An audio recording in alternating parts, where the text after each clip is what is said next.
He walked into the apartment, expecting a wedding countdown. But everything was already gone. The furniture, the clothes, the photos off the walls. Only one thing left on the counter. His key. And a message he was never meant to see.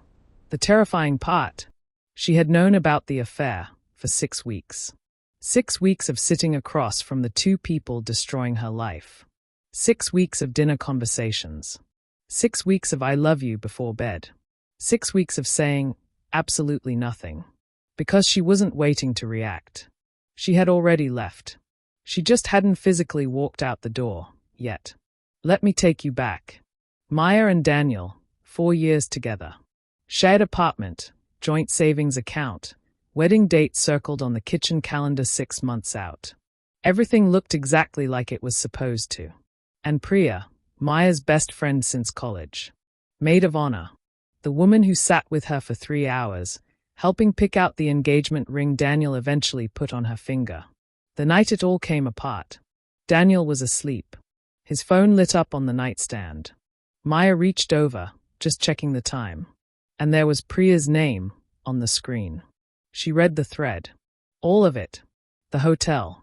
The dates. The voice notes. 3 months of a secret, laid out in front of her, while the man she was supposed to marry slept 2 feet away. 3 months of all 3 of them sitting at the same dinner table. 3 months of Priya asking about wedding flowers. 3 months of Daniel saying I love you before bed, like it still meant something.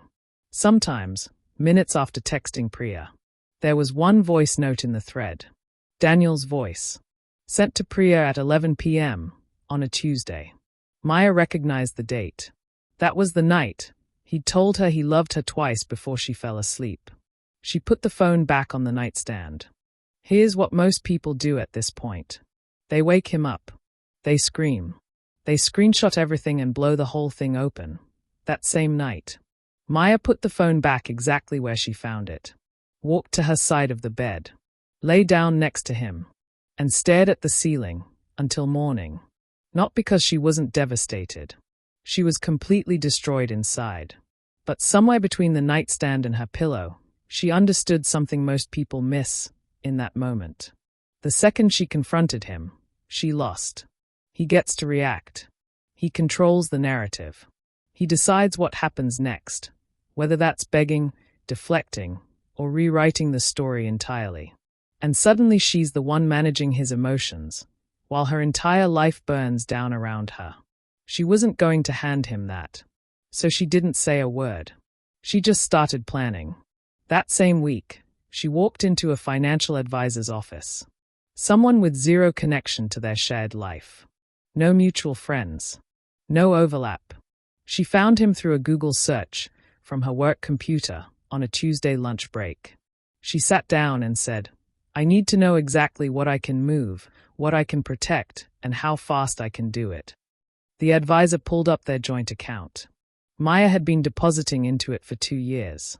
Every single month, consistent and disciplined, because she thought she was building a foundation for something real. A house deposit. A life. The whole thing. Every cent she had put in, she could take back out. She opened a new account that afternoon. Her name only. Direct deposit rerouted by Friday.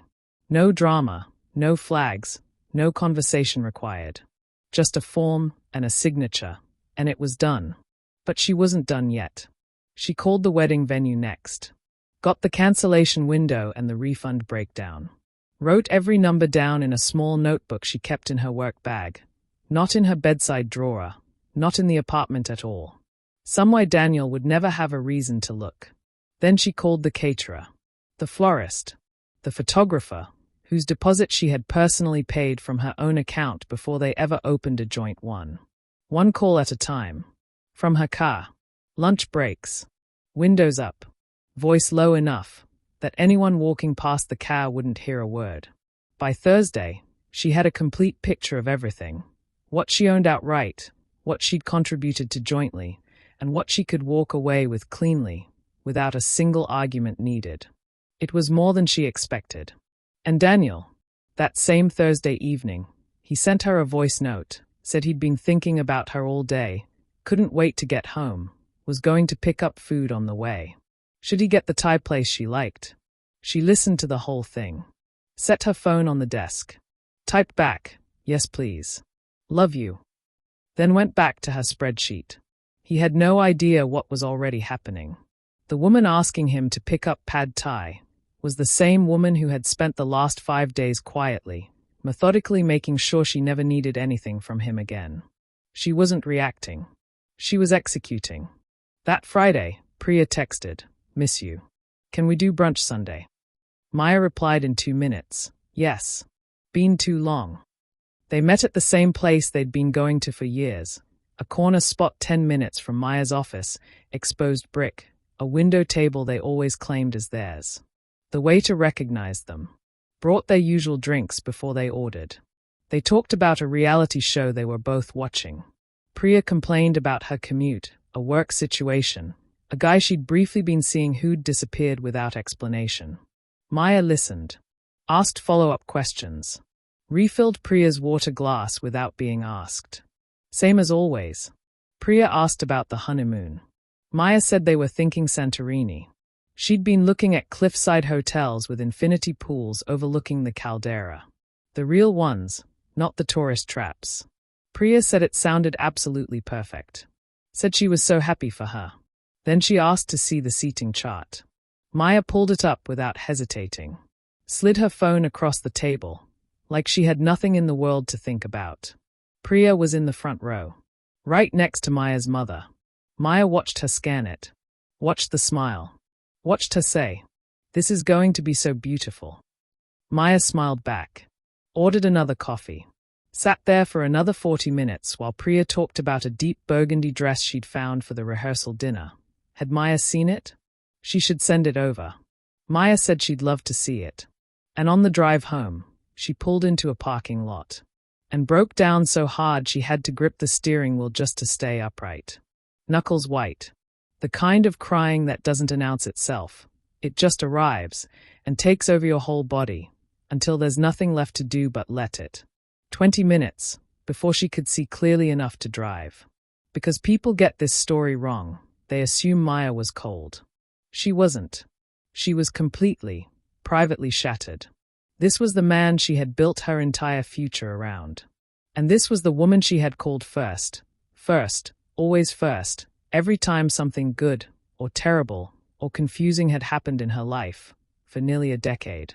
Both of them had sat across from her, looked her in the eyes, and kept lying. She just refused to let the pain drive. She had already left.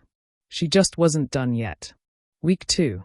Daniel mentioned over dinner, casually, like a favor, that maybe they should push the wedding back. Reduce the stress. More time to save. Maya set her fork down. "Yeah," she said. "You're probably right." She almost laughed. He had no idea she was already 4 moves ahead of him. That same week, he bought her flowers. Left them on the kitchen table with a note. "For my favorite person." She came home, stood in the doorway, and looked at them for 10 full seconds. She thought about what it took to write that note. Whether he'd stood in the flower shop and felt anything while he was doing it. Whether Priya knew he'd bought them. Then she put them in a vase, texted him a heart, and sat down to look at apartments. She could have ended it that night. She had everything, the screenshots, the timestamps, the voice notes. One conversation, and it all comes apart in real time. She chose not to, because exploding wasn't the plan. Vanishing was.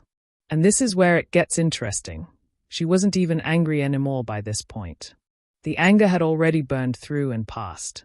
What replaced it was something much quieter. Clarity. Full, complete, irreversible clarity about exactly who these 2 people were and exactly how little she owed them. Week 3. A Wednesday. Daniel asleep.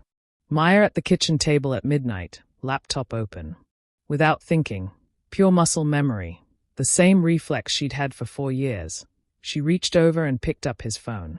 She sat there looking at the screen, for a long time. She knew his code. 6 digits she'd watched him enter 1,000 times. She could have unlocked it right then. Read every message. Found out exactly when it started. Found out if there was anyone else.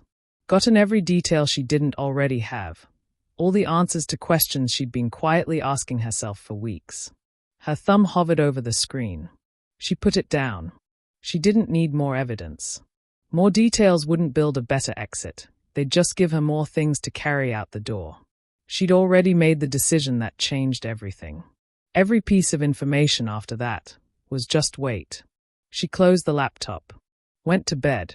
She wasn't there anymore. She just hadn't left yet. But she was close. And here's what no one mentions about that kind of silence. It's not strength. It's not strategy. Not really. It's what happens when the grief finishes, and the decision is already made, and there's simply nothing left to say. The night before the move, this is delicious. I'm glad you like it. They worked through the wedding So, guest how was list your day? together. Who It was goes in good. the back, Busy, but where good. his Mine college too. roommate Glad to be deserves a home. main table. She had opinions. She gave them. He refilled her wine and said he felt like things between them were really good lately. She looked at him across the table. Yeah, she said. I feel that too. He asked if she'd spoken to Priya. Yeah. She smiled. She seems really happy. Neither of them spoke for a moment. Just the clink of cutlery. The refrigerator hum. Maya thought, tomorrow. And for the first time in weeks, she slept. Friday morning. He left for work at 8.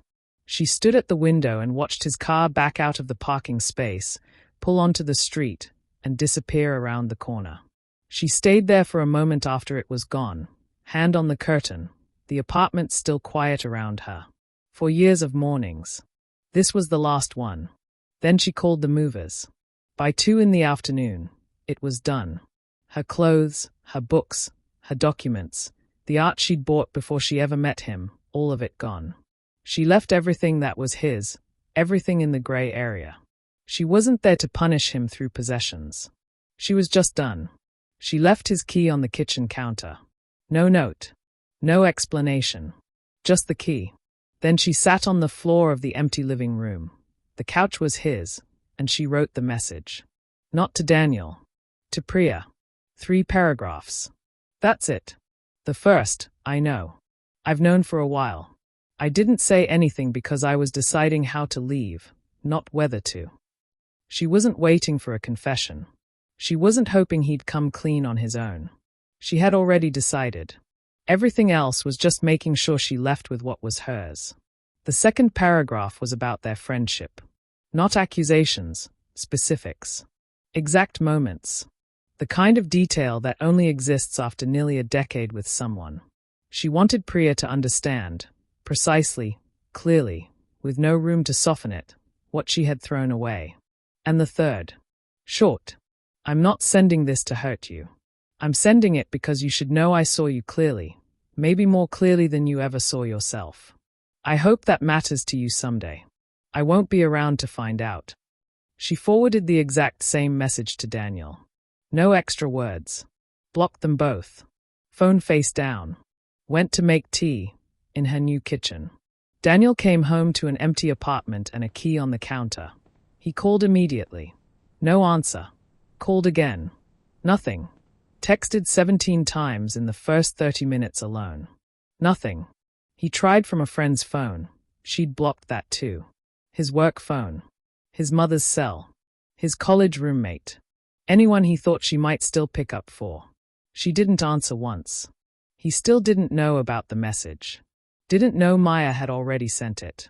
Didn't know that while he was standing there, cycling through every number he had access to, Priya was on the other end of town, reading 3 paragraphs that had just rearranged her entire understanding of the past 3 months. He was just a man in a half-empty apartment, trying to make sense of something that had no sense left in it. 2 weeks later, he showed up at her office building. Told the front desk he was there to see Maya, said it was personal, said it was important. She sent someone out to tell him she wasn't available. He waited 40 minutes in the lobby anyway, sitting in one of the low chairs by the entrance, like he thought patience alone might change something. Security eventually asked him to leave. He came back the next morning. She had him blocked at the front desk by end of that week. Priya's response came the same night Maya sent the message, long, apparently. Pages. The kind of message you write when you're trying to outrun what you've done with words. Part apology, part explanation, part something that probably made sense to her at 2 a.m. and less sense by morning. Maya never opened it. The notification has been sitting there ever since. She says she's looked at the preview sometimes, just the first line, visible through the lock screen. Then put her phone face down. She doesn't need to read it. She already knows everything it would say. Their mutual friends got the story in fragments over the following weeks, Daniel's version first, then Priya's, then slowly the timelines stopped holding together. A hotel charge someone remembered. A weekend that suddenly meant something different. A story with too many gaps in it. One by one, people reached out to Maya, shocked, apologetic, wanting to know how she'd known, how long, how she'd managed to stay so calm through all of it. She was fine. Genuinely. Not white-knuckling it. Not performing composure. Settled. Because she had done the grieving already, privately, quietly, in parking lots and early mornings, before anyone else knew there was anything to grieve. By the time the story became public, she had already moved on. The wedding venue deposit, she called them the week after the move. They transferred the full amount to her name. Valid for 3 years. She hasn't used it yet. But she kept it. Not for the money. Because they were not going to take one more single thing from her that she had worked for. Not a dollar. Not a memory. Not a piece of a future she had been carefully building, while they were quietly tearing it apart. She didn't scream. She didn't fight. She didn't stay to explain. She just left. And by the time they realized what had happened, there was nothing left to fix.